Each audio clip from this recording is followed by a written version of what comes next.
Assalamualaikum warahmatullahi wabarakatuh. Waalaikumsalam warahmatullahi wabarakatuh. Pangaken nami kula Nur Faik saking absen 15 kelas 11 TTL 3. Dumateng Bapak Ibu Kepala Sekolah ingkang kawula bekteni, Bapak Ibu guru lan karyawan ingkang tansah kula hormati, saha para kanca-kanca siswa-siswi ingkang kula tresnani.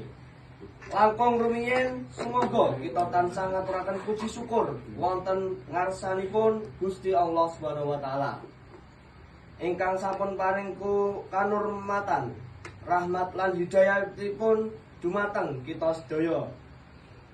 Saengga ing dinten iki kita saged mekempal ing papan menika kanthi wilujeng lan boten wonten alangan satunggalipun.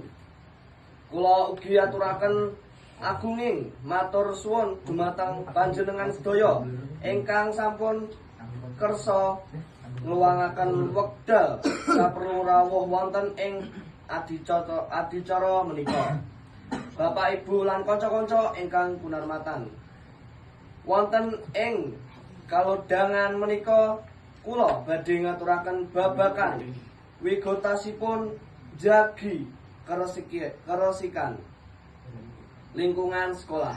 Sekolah menika griya kaping kalih kanggo kita sedaya. Ing papan menika kita sami nggayuh ngilmu, ngudi kapinteran lan srawung kalian kanca-kanca. Mila kersa lan kerahajan lingkungan sekolah menika wigati sanget. Lingkungan ingkang resik lan asri saged damel kita sekeca anggenipun sinau lan nindakaken kagiyatan sanesipun. Keresikan ugi dados pangilon utawa cerminan saking pribadinipun warga sekolah.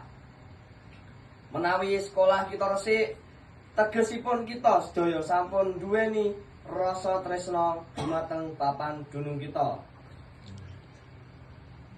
Sampun sekecanipun sesorah kula. Wassalamualaikum warahmatullahi wabarakatuh. Waalaikumsalam warahmatullahi wabarakatuh.